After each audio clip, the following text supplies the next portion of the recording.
Hello વિદ્યાર્થી મિત્રો, જય શ્રી કૃષ્ણ, જય હિન્દ. આપણે જે છે તે લાસ્ટ લેક્ચરની અંદર જે ફ્રેમ ક્વેશ્ચન્સ છે બરાબર, એના ટોપિક્સ જે છે એ જોયા હતા. કેવી રીતે ફ્રેમ ક્વેશ્ચન્સ છે એની વાક્ય રચના આવે એને પણ જોઈ લીધી છે. પણ જ્યાં સુધી પરીક્ષાની અંદર, એક્ઝામની અંદર જે છે એ કઈ રીતે ફ્રેમ ક્વેશ્ચન્સ છે તે પૂછાય એની પ્રેક્ટિસ ન કરીએ ત્યાં સુધી એ કંઈ કામનું છે નહીં. બરાબર, તો આજે હવે આપણે એની પ્રેક્ટિસ કરવાના છીએ અને એટલા માટે જ આજે તમને આ સ્ક્રીન રેકોર્ડિંગ જે છે એનો વિડીયો મળ્યો છે. બાકી આપણે જ્યારે ભણવાનું કાર્ય હશે ત્યારે આપણે એને બોર્ડ પર કરશું. તો સૌથી પહેલું લખેલું છે, Arunima Sinha was a national level volleyball player. તો એમાં તમને દેખાય છે કે અ નેશનલ લેવલ વોલીબોલ પ્લેયરની નીચે અંડરલાઇન છે. બરાબર, હવે નીચે જોઈએ આપણે શું આપ્યા છે ઓપ્શન. તો કે પહેલું લખ્યું છે એ, હાઉ વોઝ અરુણિમા સિન્હા. તો આમાં કેવી રીતે એવું કંઈ પૂછેલું નથી. બીજું લખ્યું છે વોટ, કે વોટ વોઝ અરુણિમા સિન્હા. આ જ આપણો જવાબ છે. કેમ? તો કે અરુણિમા સિન્હા શું હતી. બરાબર, એટલે આપણને જવાબમાં શું મળી ગયું? A national level volleyball player. બરાબર છે. ત્યાર પછી છે બીજો, when Arunima Sinha was travelling on a train some thugs tried to snatch her golden chain. જ્યારે અરુણિમા સિન્હા જે છે તે ટ્રેનમાં મુસાફરી કરી રહી હતી ત્યારે થોડાક લૂંટારાઓ જે છે એણે એનો સોનાનો ચેન છે તે છીનવવાની કોશિશ કરી. તો એની અંદર આપણે some thugs tried to snatch her golden chain એને કાઢી નાખવાનું છે. તો એમાં જે છે આપણે સવાલમાં વાંચીએ હવે કયા કયા આપ્યા છે. કે વોટ હેપન, શું થયું, when she was travelling on a train, જ્યારે તેણે ટ્રેનમાં મુસાફરી કરી રહી હતી. પહેલો જ આપણો આન્સર છે. બરાબર, એટલે એમાં જવાબમાં આપણે શું લઈ લઈશું? એ. જ્યારે તમે જવાબો આવી રીતે ચેક કરતા હો બરાબર, ત્યારે સૌથી પહેલાં છે આપણે ડાઉટ પડે તો ચારે ચાર ઓપ્શન જોવા પડે, અને જો ખ્યાલ આવી જાય તો આપણને એક જ ઓપ્શનમાં જવાબ મળી જશે. બરાબર, પછી બેટા લખ્યું છે 3 નંબરમાં, Arunima Sinha fought back but was thrown out of the speeding train and lost her left leg. Arunima Sinha જે છે એણે સામી લડત આપી, પરંતુ તેણીને ઝડપથી ચાલતી ટ્રેનમાંથી ફેંકી દેવામાં આવી અને એણે પોતાનો ડાબો પગ જે છે એને ગુમાવી દીધો. તો આમાં આપણે છે ને was thrown out of the speeding train and lost her left leg એને કાઢવાનું છે. તો એ લખ્યું છે કે હુ ફોટ બેક. તો આમાં કે કરતા નીચે અંડરલાઇન છે ને એટલે એ તો આવશે નહીં.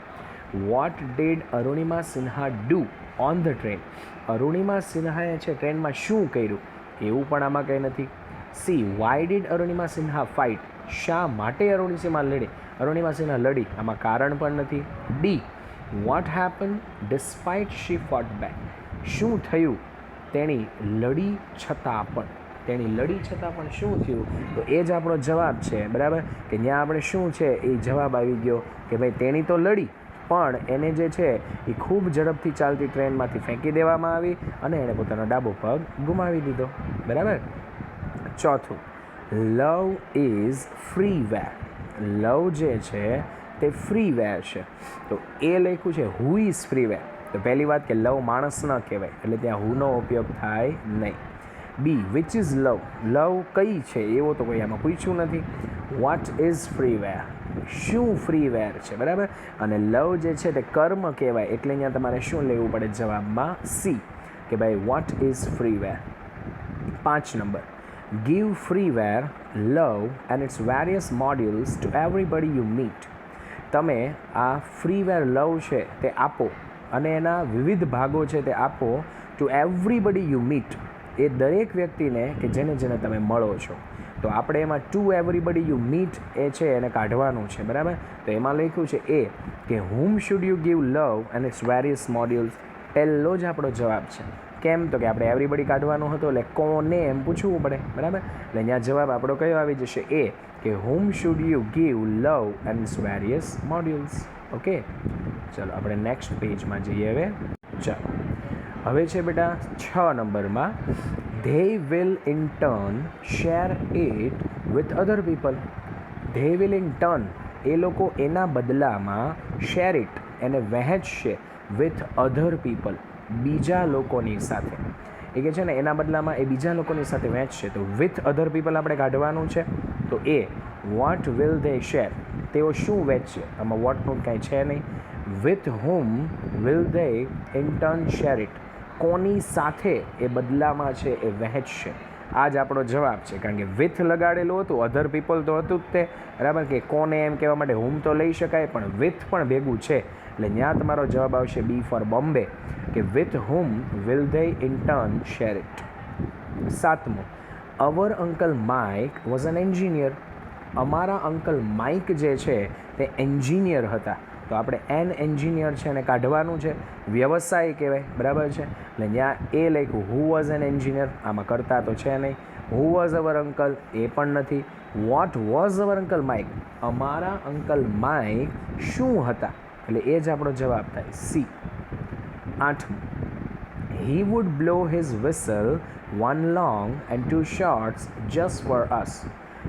તે જે છે એ વિસલ સીટી વગાડતા હતા. વન લોંગ એટલે કે એક લાંબી, એન્ડ ટુ શોર્ટ્સ એટલે કે બે ટૂંકી. જસ્ટ ફોર અસ, ફક્ત ને ફક્ત અમારા માટે.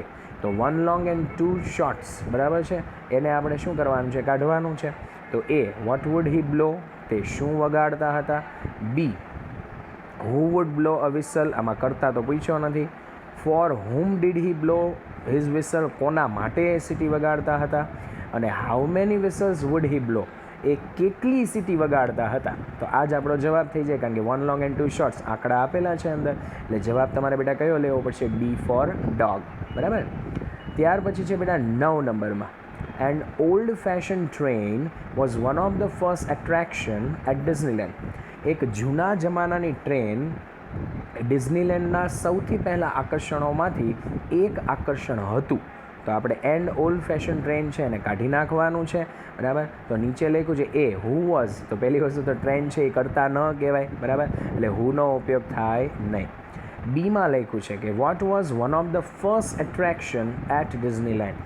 આ જ આપણો જવાબ છે. કેમ? તો કે ઓલ્ડ ફેશન ટ્રેન છે તે કર્મ કહેવાય, એટલે ત્યાં લેવું પડે આપણે બી ફોર બોમ્બે, કે ભાઈ સૌથી પહેલું આકર્ષણ ડિઝનીલેન્ડની અંદર કયું હતું. ઓકે, ચલો હવે આપણે છે બેટા નેક્સ્ટ પેજ પર જઈએ. ચાલો, હવે તમને આપ્યું છે 10 નંબરની અંદર, the first money volt ever made was a nickel. સૌથી પહેલાં પૈસા કે જે વોલ્ટ કમાયો હતો was a nickel, A nickel ધાતુનો સિક્કો હતો. For a sketch of a neighbours horse, એટલે કે પડોશીનો જે ઘોડો છે એના રેખાચિત્ર માટે, બરાબર. સ્કેચનો મતલબ શું થાય? રેખાચિત્ર. નેબર્સ હોર્સ એટલે કે પડોશીનો ઘોડો. તો હવે આપણે for a sketch of neighbours horse છે એને શું કરવાનું છે? કાઢવાનું છે. તો એની અંદર સૌથી પહેલાં લખ્યું છે એ કે how much money did volt make for a sketch of a neighbours horse. તો પહેલી વસ્તુ આમાં કેટલા પૈસા એના વિશે તો કાંઈ પૂછ્યું નથી. બી હુ મેડ મની, આમાં કરતા વિશે પણ નથી પૂછ્યું. How did volt make is first money, બરાબર. વોલ્ટે પોતાના પહેલાં પૈસા છે તે કેવી રીતે કમાય, આ જ આપણો જવાબ છે. કારણ તો કે એણે છે એ સ્કેચ બનાવ્યું હતું એટલે એને પૈસા મળ્યા હતા ને, કે એમને તો કોઈ પૈસા દેવા એવું નહોતું એને, બરાબર. 11, વોલ્ટ સ્ટડીડ કાર્ટૂનિંગ ઇન શિકાગો, બરાબર. વોલ્ટ જે છે એણે કાર્ટૂનિંગનો અભ્યાસ છે તે શિકાગોમાં કર્યો. તો ખાસ સાંભળજો બેટા, શિકાગો છે હોય, ચિકાગો નથી, એ ધ્યાન રાખજો પાછા, બરાબર. તો ઇન શિકાગો કાઢવાનું છે તો ખબર પડી જ જવી જોઈએ કે આ સ્થળ કહેવાય, બરાબર છે. તો ત્યાં તમારે શું લેવું પડશે જવાબની અંદર? તો કે ડી ફોર ડોગ, કે વેર ડીડ વોલ્ટ સ્ટડી કાર્ટૂનિંગ, બરાબર, કારણ કે સ્થળ આવે એટલે કોણ આવે? વેર જ આવે. 12 number, Walt started a little animated cartoon company in Kansas City that flop. વોલ્ટે એક નાનકડી એનિમેટેડ કાર્ટૂન કંપનીની શરૂઆત કરી ઇન કેન્સાસ સિટી, કેન્સાસ શહેરમાં, દેટ ફ્લોપ, કે જે કેવી થઈ? નિષ્ફળ ગઈ. તો a little animated cartoon company જે છે એને આપણે શું કરવાનું છે? કાઢવાનું છે. તો નીચે લખ્યું છે એ વેર, તો આમાં સ્થળ તો પૂછ્યું નથી. What did he start in Kansas city, કર્મ જ પૂછેલું હતું, એટલે ત્યાં બેટા તમારે આન્સર લેવો પડશે બી ફોર બોમ્બે, કે ભાઈ એણે જે છે કેન્સાસ સિટીની અંદર છે તે શું શરૂ કર્યું, બરાબર. 13 number, Disneyland open in July 1955. Disneyland જે છે તે જુલાઈ 1955ની અંદર ખુલી ગયું. તો ઇન જુલાઈ 1955 જે છે એને આપણે શું કરવાનું છે, કાઢવાનું છે. તો સીધી વાત છે કે શેનથી બને, વેનથી. પણ હવે જુઓ તમે તકલીફ કેવી થાય, વેનવાળા 4 આપ્યા, હવે મરાઈ જાય ને આમાં રચના ન આવડતી હોય ને તો જવાબ સાચો મળે નહીં, કારણ કે આમાં આપણા તુક્કા નહીં ચાલે. હવે રચના આવડવી જોઈએ. તો જુઓ તમે 13માં એ કે વેન ડીડ ડિઝનીલેન્ડ ઓપન્ડ, તો ડીડ આવે અને V3 આવે, ચાલે ન ચાલે. બી વેન ડઝ, ઉપર ભૂતકાળ હોય તો ડઝ આવે ન આવે. C when did Disneyland open, આ રેડી છે, કેમ તો કે ડીડ પણ આવ્યું અને ઓપન જે હતું ને એનું V1 કરી નાખ્યું, ઓપન, બરાબર. એટલે ત્યાં આન્સર તમારો કયો આવશે, સી, કે when did Disneyland open. 14 number, millions of people have flocked to see the unique creation of Wall's imagination. Millions of people એટલે કે લાખો લોકો, બરાબર, કારણ કે 1 મિલિયન એટલે એનો મતલબ થાય બેટા 10 લાખ. 1 મિલિયન બરાબર કેટલા થાય, 10 લાખ. તો એ એવું કહે છે કે લાખો લોકો જે છે હેવ ફ્લોક, એ ભેગા થયા to see the unique creation, વિશિષ્ટ સર્જન જોવા માટે, ઓફ વોલ્સ ઇમેજિનેશન એટલે કે વોલ્ટની કલ્પનાનું. તો હવે મિલિયન્સ ઓફ પીપલ છે અને આપણે શું કરવાનું છે, કાઢવાનું છે, બરાબર. તો એની અંદર છે જુઓ એ કે હાઉ મચ પીપલ, તો પહેલી વસ્તુ તો લોકોને ગણી શકાય એટલે હાઉ મચ તો ન જ આવે. પછી બીમાં હાઉ ફાર, તો હાઉ ફાર એટલે કેટલું દૂર થાય, એમાં કંઈ અંતર તો પૂછ્યું નથી. સી વોટ ફ્લોક, તો વોટ એટલે તો કર્મ થઈ જાય, ઉપર માણસોની વાત થાય છે. ડી હાઉ મેની પીપલ, બરાબર છે, આ આપણો આન્સર છે કે કેટલા લોકો ભેગા થયા હતા. 15 number, Walt used to wander through the park staring as happily as any tourist. Volt જે છે તે પોતાના પાર્કની અંદર ભટકતો હતો, સ્ટારિંગ એટલે કે ચમકતો હતો, એઝ હેપીલી એઝ એની ટુરિસ્ટ, કોઈ પણ જે પ્રવાસી હોય એની જેમ એકદમ ખુશીથી. તો આપણે સ્ટારિંગ એઝ હેપીલી એઝ એની ટુરિસ્ટ છે એને કાઢવાનું છે. તો એ હુ વન્ડર્ડ, કરતાનું પૂછ્યું નથી. B what did Walt use to do, કે વોલ્ટ શું કરતો એ પણ નથી પૂછ્યું. How did Walt use to wander through the park, કેવી રીતે વોલ્ટ છે પોતાના પાર્કમાં રખડતો હતો, આ જ આપણને પૂછ્યું છે કે કોઈ પણ જે મુસાફિર હોય એની જેમ ખુશીથી રખડતો. 16, the crown pull influences the flow of cerebrospinal fluid in a positive way. Crown pull જે છે ઇન્ફ્લુએન્સીસ એટલે કે અસર પહોંચાડે છે, ધ ફ્લો ઓફ, ફ્લોનો મતલબ થાય પ્રવાહ, ઓફ સેરેબ્રોસ્પાઇનલ ફ્લુઇડ એટલે કે મગજનું પ્રવાહી, ઇન અ પોઝિટિવ વે, કેવી રીતે તો કે હકારાત્મક રીતે. પોઝિટિવ વે મતલબ શું થાય, હકારાત્મક રીતે. તો આપણે flow of cerebrospinal fluid in a positive way જે છે એને કાઢવાનું છે.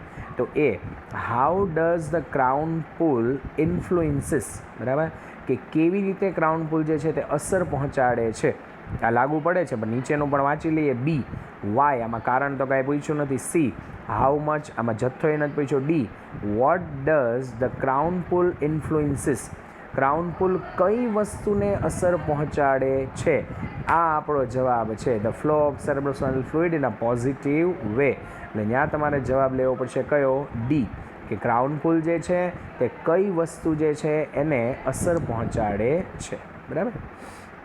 ચાલો પછી નેક્સ્ટ પેજ પર આપણે જઈએ. ચલો હવે બેટા છે 17 નંબર, ક્રાઉન પુલ હેલ્પ્સ કામ યોર નર્વસ સિસ્ટમ. ક્રાઉન પુલ, આ કસરતનું નામ છે, હેલ્પ્સ મદદ કરે છે, કામ યોર નર્વસ સિસ્ટમ, શેના માટે તો કે તમારું જે ચેતાતંત્ર છે એને કેવું કરવા માટે, શાંત પાડવા માટે. કામનો મતલબ શું થાય બેટા, શાંત પાડવું. તો એ how does crown pull help, crown pull છે તે કેવી રીતે મદદ કરે છે, તો આવી શકે પણ નીચે જોઈએ. What does crown pull help, crown pull શું મદદ કરે છે. સી હુ, એ તો આવશે જ નહીં. D what calms the nervous system, તો કામ શબ્દ તો કાઢી નાખવાનો છે. તો આપણે લેવું પડશે એની અંદર શું, તો કે જવાબની અંદર છે એ તમારે લેવું શું પડશે બેટા, તો કે જવાબની અંદર તમારે જે છે જવાબમાં એ, બરાબર છે, કે how does crown pull help, કે કેવી રીતે ક્રાઉન પુલ છે તે મદદ કરે છે. 18, crown pull can also often take away a headache or stress in your stomach ache. Crown pull જે છે તે અવારનવાર દૂર કરે છે હેડેક, માથાના દુખાવાને, or stress in your stomach ache એટલે કે તણાવને કારણે થતો પેટનો દુખાવો, as well as help you think clearly, અને તમને છે શાંતિથી વિચારવામાં મદદ કરે છે. તો આપણે headache or stress in you stomach એકને કાઢવાનું છે. તો એ what can crown pull take away, શું ક્રાઉન પુલ જે છે તે દૂર કરી શકે છે. આ આવી શકે પણ નીચે વાંચીએ. હુ એ તો આવશે નહીં. સી હાઉ મચ એ પણ નહીં આવે. D what can crown pull do apart from taking away headache or stress in you stomach ache, આ પણ નહીં આવે. એટલે જવાબ કયો આવશે એની અંદર? એ. તમારો જે આન્સર છે તે કયો આવી જશે એની અંદર? એ, કે what can crown pull take away. બરાબર. પછી છે 19 નંબર. With heavy heart we hoisted Nani's bier over our shoulder. With heavy heart એટલે કે ખૂબ દુઃખ સાથે વી હોઇસ્ટેડ એટલે કે અમે છે ઉચકી નાનીઝ બાયર એટલે કે નાનીની નનામી. બાયરનો મતલબ શું થાય? નનામી. ઓવર અવર શોલ્ડર એટલે કે અમારા ખભા ઉપર. તો એમાં તમારે નાનીઝ બાયર છે એને કાઢવાનું છે. એ હાઉ ડીડ વી હોઇસ્ટ, એ તો હાઉ કેવી રીતે આવશે નહીં. What did we hoist over our shoulder, અમે અમારા ખભા ઉપર શું ઉચક્યું. બરાબર. તો નાનીઝ બાયર આપણે કાઢવાનું હતું એટલે કર્મ જ કાઢવાનું હતું, એટલે ત્યાં આન્સરમાં લેવું પડશે બી ફોર બોમ્બે, કે what did we hoist over our shoulder. 20 number. I turn to look, મેં છે ને કે પાછળ ફરીને જોયું. જસ્ટ વન્સ ફક્ત એક વખત. એન્ડ ફાઉન્ડ નાના, અને કે મેં નાનાને જોયા stepping away from the balcony, બાલ્કનીમાંથી દૂર જતા ઇન્ટુ ધ રૂમની અંદર. પુલિંગ ધ ડોર શટ, દરવાજાને છે તે બંધ કરતા બિહાઇન્ડ હિમ એટલે કે તેમની પાછળ. એ હુ ટર્ન, કરતાની વાત જ નથી થતી. B how many times did I turn, એની પણ વાત નથી થતી. How far was Nana when I turned back, નાના છે તે કેટલા દૂર હતા જ્યારે હું પાછળ ફર્યો. અને D what did I find van I turn to look, જ્યારે મેં પાછળ ફરીને જોયું ત્યારે મને શું દેખાણું. બરાબર છે. તો આ જ આપણો આન્સર છે કે ત્યારે એમને શું દેખાણું, એટલે ડી ફોર ડોગ. પછી છે 21 નંબરની અંદર. હી હેડ લીવડ વિથ નાની, તે નાનીની સાથે રહ્યા હતા for over half a century, અડધી સદી કરતાં પણ વધારે સમય. સીન હર રેડિયન્ટ ફેસ, એમનો ખુશનુમા ચહેરો જોયો હતો. એવરી ડે મતલબ કે દરરોજ. ઓફ ધોઝ યર્સ એટલે કે તે વર્ષોમાં. હવે ફોર ઓવર હાફ સેન્ચુરી આપણે કાઢવાનું છે. બરાબર. તો એમાં લખ્યું છે એ how long had he lived with Nani, તે નાનીની સાથે કેટલો સમય રહ્યા હતા. આવી શકે પણ નીચેનો વાંચીએ. હાઉ ફાર કેટલું દૂર એ આવશે નહીં એમાં. હુ હેડ એ તો આવશે જ નહીં. D none of the above એ પણ નહીં આવે. એટલે જવાબ આવશે એ, કે how long had he lived with Nani. કેમ? તો કે આ સમયગાળો કહેવાય. બરાબર છે. સમય નથી, શું છે? સમયગાળો. પછી આવ્યું છે તમને 22માં. He walked into Nana's room to wake him up, તે નાનાના રૂમમાં ગયા એમને જગાડવા માટે. તો ટુ વેક હિમ અપ આપણે કાઢવાનું છે. તો એ હુ એ તો આવશે નહીં, કરતાની વાત જ નથી થતી. B why did he walk into Nana's room, શા માટે તેઓ નાનાના રૂમમાં ગયા. તો બરાબર છે. આમાં હેતુ બતાવવાનો છે કે ભાઈ એમને જગાડવા માટે ગયા હતા. બરાબર. એટલે જવાબ તમારે કયો લેવો પડશે એમાં? B four Bombay. પછી છે 23 નંબરમાં. He found him sleeping in Nani's bed, તેમણે જે છે એને નાનીના બેડમાં છે એમને સૂતેલા જોયા. તો ઇન નાનીઝ બેડ એ આપણે કાઢવાનું છે, એટલે કે સ્થળ કહેવાય. તો સ્થળ માટે આમાં એક જ વર્ડ આપેલો છે. કયો? તો કે D. Where did he find him. બરાબર. વેર ડીડ હી ફાઇન્ડ હિમ, તેમણે છે એને ક્યાં જોયા. ક્યાં જોયા હતા? તો કે નાનીના બેડમાં. બરાબર. પછી બેટા 24મો છે. હી વોઝ સ્ટન્ડ, તેઓ છે એ ડઘાઈ ગયા, એમને આઘાત લાગી ગયો. સિન્સ, કારણ કે હી ફાઉન્ડ હિમ સ્લીપિંગ, તેણે તેમને છે સૂતેલા જોયા એ નાનીઝ ધોતી એન્ડ બ્લાઉઝ, નાનીની ધોતી એટલે કે સાડી અને બ્લાઉઝમાં. તો હવે એમાં લખ્યું છે એ, કે વાય વોઝ હિઝ ટર્ન, એમને શા માટે આઘાત લાગ્યો. આ જ આપણો આન્સર છે, કારણ કે કારણ આપણે કાઢવાનું છે. એટલે કયો જવાબ લેવો પડશે આપણે? એ. ઓકે. ચલો હવે બેટા આપણે નેક્સ્ટ પેજમાં જોઈએ. 25 number. Near the top of the pit there was a small part of the way, ખાડાની સૌથી ઉપરની નજીક. there was a small part of the way, ત્યાં નાનકડો એવો રસ્તાનો એક ભાગ હતો. તો હવે ત્યાં લખેલું છે એ what was there near the top of the pit, કે ખાડાની સૌથી ઉપરના ભાગ પાસે છે તે શું હતું. અને આન્સર છે પણ નીચે વાંચી લઈએ. બી હુ એ તો આવશે નહીં. C where was a small part of the way એ તો આવે જ નહીં. ડી નન ઓફ ધીસ એ પણ ન આવે. એ ઓપ્શન કે what was there near the top of the pit. 26 the path was completely smooth and steep, રસ્તો જે હતો તે પૂરેપૂરો સ્મૂથ એટલે કે લીસો હતો, એન્ડ સ્ટીપ એટલે કે ઢોળાવવાળો હતો. તો કમ્પ્લીટલી સ્મૂથ એન્ડ સ્ટીપ એને આપણે કાઢવાનું છે. તો એ વેર વોઝ ધ પથ સ્થળ પૂછ્યું નથી. વિચ વોઝ ધ પથ એ પણ નથી પૂછ્યું. What was smooth and steep એ તો બરાબર નથી પૂછ્યું. એટલે કે ડી હાઉ વોઝ ધ પથ રસ્તો કેવો હતો. એટલે જવાબમાં તમારે શું લેવું પડે? D for dog. 27 The ants came up to these points and their progress stopped. કીડીઓ જે છે તે આ જગ્યા સુધી આવતી હતી અને એમની જે પ્રગતિ છે તે અટકી જતી હતી. એઝ ધેર વર નો ફૂટહોલ્ડ, કારણ કે ત્યાં કોઈ પ્રકારનો છે તે પગનો ટેકો હતો નહીં. ફૂટહોલ્ડ્સ એટલે કે પગનો ટેકો. તો હવે આપણે એઝ ધેર વર નો ફૂટહોલ્ડ્સ છે એને કાઢવાનું છે, એટલે કે કારણ કાઢવાનું છે. તો એમાં કયું લેવું પડે આપણે? વાય. એક જ આપેલું છે સી, કે why did the progress of the and stop, શા માટે કીડીઓની જે પ્રગતિ છે તે અટકી જતી હતી. 28 ઓન અ કોલ્ડ સ્ટોમી નાઇટ, એટલે કે એક ઠંડી તોફાની રાત્રે મિસ્ટર વ્હાઇટ અને સન હર્બર્ટ, શ્રીમાન વ્હાઇટ અને એમનો પુત્ર હર્બર્ટ વર પ્લેઇંગ ચેસ રમી રહ્યા હતા in the small living room of villa, એમના નાનકડા એવા છે એ બેઠક ખંડના એમના વિલાની અંદર, એટલે કે એમના ઘરની અંદર. તો ઓન અ કોલ્ડ સ્ટોમી નાઇટ આપણે કાઢવાનું છે, એટલે કે એક ઠંડી તોફાની રાત, બરાબર. એટલે કે સમય તો કહેવાય જ તે. તો એ when were Mr White and his Herbert playing chess in the small living room. આમાં એક જ સમયવાળું આપ્યું છે, બરાબર. એટલે આપણે ઓપ્શનની અંદર છે શું લેવું પડશે બેટા? એ. 29 નંબર Mrs White was sitting by the fire, શ્રીમતી વ્હાઇટ જે છે તે આગની નજીક બેઠા હતા. Sorry, knitting and talking to them occasionally. Knitting એટલે કે ગૂંથી રહ્યા હતા, એન્ડ ટોકિંગ વાતો કરી રહ્યા હતા, ટુ ધેમ ઓકેઝનલી એમની સાથે પ્રસંગોપાત. તો બાય ધ ફાયર જે છે ને આપણે કાઢવાનું છે, એટલે કે આગની નજીક. તો એમાં લખ્યું છે એ કે who was sitting and talking occasionally, એ તો આવશે નહીં. What was Mrs White doing, where was Mrs White sitting, તો એ જ આપણો આન્સર આવશે સી, કે તેઓ ક્યાં બેઠેલા હતા, તો કે આગની નજીક બેઠા હતા.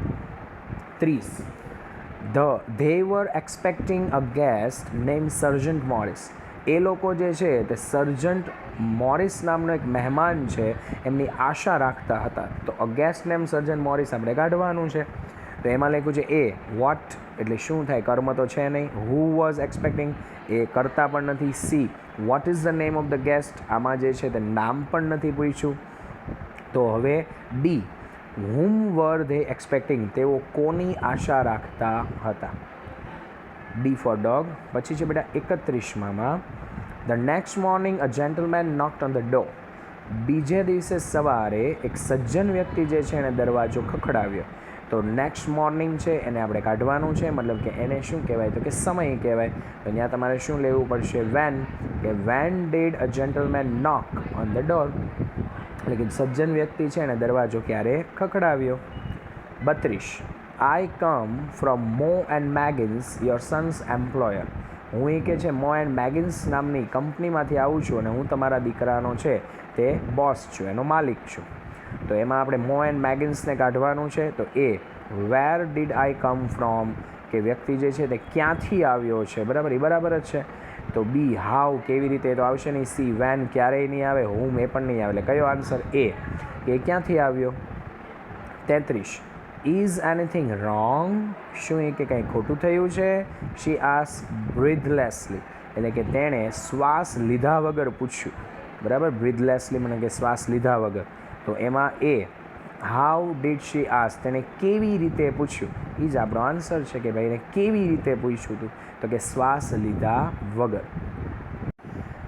ઓકે, તો આજે બેટા જે છે એ 33 સુધીના વાક્યો જે છે એને આપણે સોલ્વ કર્યા, બરાબર છે. તો આ 33 સુધીના વાક્યો જે છે ને બેટા એ તમારે તમારી જે નોટબુક છે બરાબર. એ નોટબુકની અંદર લખવાના છે, પણ કઈ રીતે લખવાના છે ને એ ખાસ સાંભળજો. તમારે શું કરવાનું છે તો કે આખું વાક્ય પહેલાં તો લખવાનું, બરાબર છે. જ્યાં અંડરલાઇન છે એ અંડરલાઇન ત્યાં કરવાની, અને પછી ઓપ્શન નથી લખવાના, એની જગ્યાએ તમારે સીધો જે જવાબ આવે છે એ બેઠે બેઠો જવાબ લખવાનો છે. પણ સાંભળજો, ABCD નથી લખવાનું, બરાબર છે, કે એ આવે એમ. પણ એ પણ ઓપ્શન કયા કોને ખબર છે. તમારે શું કરવાનું, આખે આખું ABCD જે આવતું હોય તે આખે આખો જવાબ લખવાનો છે. એટલે તમને એક વસ્તુમાંથી છે હું મુક્તિ આપું છું કે ઓપ્શન લખવાના નથી, પણ બાકીનું બધું જે છે તમારે નોટબુકની અંદર શું કરવાનું બેટા, લખવાનું, જેથી કરીને તમારે જ્યારે રિવિઝન કરવું હોય ત્યારે તમારી પાસે છે આ બધું લખાણમાં હોય, અને તમને જે છે એ બહુ જ સારું પડે કે જ્યારે તમે છે એ રિવાઇઝ કરતા હો, બરાબર. તો હવે આ વિડીયો જે છે, આ એક્સરસાઇઝ જે છે એને આજે આપણે અહીંયા સુધી રાખીએ છીએ. 33 સેન્ટેન્સીસ આપણે કર્યા, ઘણા બધા કર્યા છે. નેક્સ્ટ લેક્ચરમાં કંઈક નવી વસ્તુ, નવા ટૉપિક સાથે ફરીથી મળીશું. ત્યાં સુધી બધાને જય શ્રી કૃષ્ણ, જય Hind, stay home, stay safe, bye-bye, see you soon, and we will be back in the next lecture with some new topic. Okay, till then, bye-bye.